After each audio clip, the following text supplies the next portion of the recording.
आज आइए हम बाइबल के माध्यम से एक बार फिर पुष्टि करें कि जिस तरह पृथ्वी पर एक पारिवारिक प्रणाली है, उसी तरह स्वर्ग में भी पारिवारिक प्रणाली है। जब परमेश्वर ने संसार की सृष्टि की, तो उन्होंने दृश्य दुनिया और अदृश्य दुनिया बनाई। दृश्य दुनिया का अर्थ तीसरे आयाम की दुनिया है, जहां हम रह रहे हैं।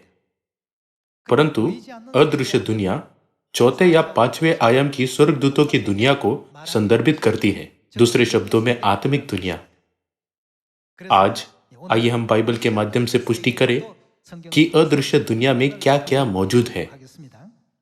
आइए हम एक नजर प्रकाशित वाक्य अध्याय 4 आयत 11 की शिक्षा पर डालें।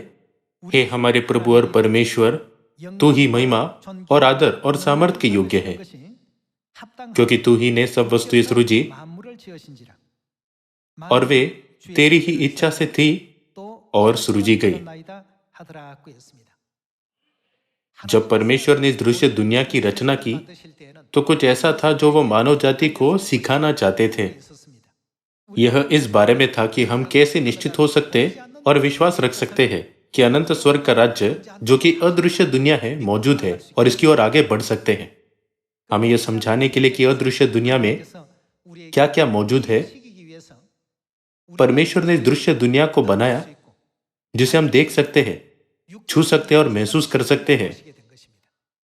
परमेश्वर की रचनाओं में एक उदाहरण पारिवारिक प्रणाली है।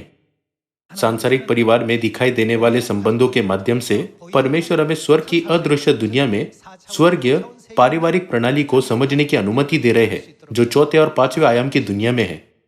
कुलुस्सी अध्याय 1 आयत 16 कहता है, क्योंकि उसी में सारी वस्तुओं की सृष्टि हुई, स्वर्ग की हो अथवा पृथ्वी की, देखी या अनदेखी, क्या सिंहासन, क्या प्रभुताएं, क्या प्रधानताएं, क्या अधिकार, सारी वस्तुएं उसी के द्वारा और उसी के लिए सृजी गई है। वही सब वस्तुओं में प्रथम है और सब वस्तुएं उसी में स्थिर रहती है। बाइबल कहती है कि परमेश्वर ने दृश्य चीजों का निर्माण किया, साथ ही उन्होंने पहले ही अदृश्य दुनिया की चीजों का निर्माण कर लिया था। हम जिस अनंत स्वर्ग के राज्य में जाएंगे, वह अदृश्य दुनिया का हिस्सा है। हमें इस अदृश्य दुनिया को समझने और महसूस करने देने के लिए परमेश्वर ने वह दृश्य दुनिया बनाई जो हम देख सकते हैं। फिर इस दृश्य दुनिया में क्या पारिवारिक प्रणाली नहीं है? हाँ, वह है। फिर स्पष्टतः परमेश्वर ने स्वर्ग की अदृश्य दुनिया में भी पारिवारिक प्रणाली का निर्माण किया होगा। आइए हम इब्रानियों अध्याय 8 के माध्यम से इसका उत्तर ढूंढे कि यह सच है या नहीं। इब्रानियों अध्याय 8 आयत 5 कहता है, वे स्वर्ग में की वस्तुओं के प्रतिरूप और प्रतिबिंब की सेवा करते हैं। बाइबल हमें सिखाती है कि इस पृथ्वी पर की सभी प्रणालियां स्वर्ग में की प्रणालियों का प्रतिरूप और प्रतिबिंब है। फिर सांसारिक पारिवारिक प्रणाली में एक परिवार को निर्मित करने वाले कौन कौन से सदस्य होते हैं? एक पिता है और दूसरा कौन है? एक माता भी होती है और कौन होते हैं? बेटे और बेटियां होते हैं। परमेश्वर का दृश्य दुनिया में इस तरह से पारिवारिक प्रणाली का निर्माण करने का कारण यह था कि वह हमें स्वर्ग की सभी प्रणालियों को, जो अदृश्य दुनिया है, समझा सके। जब यीशु इस पृथ्वी पर आए, तो उन्होंने हमें परमेश्वर को कैसे पुकारने को सिखाया, जो स्वर्ग के राज्य में है। उन्होंने हमें उन्हें पिता पुकारना सिखाया। आइए हम इब्रानियों अध्याय 12 आयत 9 की शिक्षा को देखें। फिर जबकि हमारे शारीरिक पिता भी हमारी ताड़ना किया करते थे और हमने उनका आदर किया, तो क्या आत्माओं के पिता के और भी अधीन न रहे, जिससे हम जीवित रहे? हमारी आत्माओं के पिता किसको संदर्भित करता है? वह हमारे परमेश्वर है। यह हमें सिखाता है कि जैसे हमारे पास एक शारीरिक पिता है, वैसे ही हमारे पास अदृश्य दुनिया में भी एक पिता है। यह एक बहुत ही महत्वपूर्ण आयत है, जिसके माध्यम से हम सांसारिक पारिवारिक प्रणाली और स्वर्गीय पारिवारिक प्रणाली को समझ सकते हैं। पिता शब्द का इस्तेमाल संतानों के अस्तित्व के आधार पर किया जाता है। पारिवारिक प्रणाली में आप देख सकते हैं कि एक पिता, पुत्र और पुत्रियां होते हैं। उसी तरह अगर अदृश्य आत्मिक दुनिया स्वर्ग में एक पिता मौजूद है, तो उन्हें पिता कहने के लिए कौन होना चाहिए?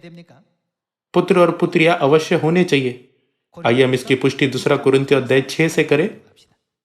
दूसरा कुरिन्थियों अध्याय 6 आयत 17। इसलिए प्रभु कहता है, उनके बीच में से निकलो और अलग रहो और अशुद्ध वस्तुओं को मत छुओ, तो मैं तुम्हें ग्रहण करूंगा और मैं तुम्हारा क्या हूंगा?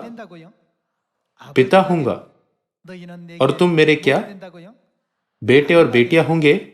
यह सर्वशक्तिमान प्रभु परमेश्वर का वचन है। सर्वशक्तिमान प्रभु परमेश्वर ने इन वचनों को कहा है। दृश्य दुनिया और अदृश्य दुनिया, दूसरे शब्द में स्वर्गीय वस्तुएं और सांसारिक वस्तुएं, परमेश्वर ने दोनों के बीच बहुत ही सटीक अंतर बना दिया। इस दृश्य दुनिया में एक पिता, पुत्र, पुत्रिया और एक माता होती है। यदि इस दृश्य दुनिया में माता का अस्तित्व होता है, तो अदृश्य दुनिया स्वर्ग में भी एक माता होनी चाहिए। फिर क्या बाइबल इस बात की गवाही देती है कि हमारे पास एक आत्मिक माता है? आइए हम एक साथ गलातियों अध्याय 4 आयत 26 पर एक नजर डालें। पर ऊपर की यरूशलेम, जब बाइबल कहती है ऊपर, तो क्या यह स्वर्ग को संदर्भित नहीं करता? पर ऊपर की यरूशलेम स्वतंत्र है, और वह कौन है? हमारी माता है। हमारी माता हमारी आत्माओं की माता है।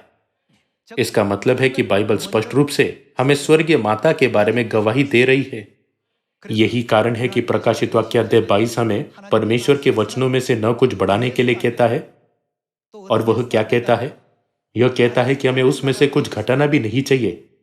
क्या हमारे पास परमेश्वर के वचनों का जैसे वह लिखे गए हैं पालन करने का विश्वास नहीं होना चाहिए? बाइबल के इन सभी सत्यों के माध्यम से आइए हम न केवल पिता परमेश्वर पर, बल्कि माता परमेश्वर पर भी विश्वास करें और स्वर्ग के अनंत राज्य की ओर आगे बढ़े। आपका बहुत बहुत धन्यवाद।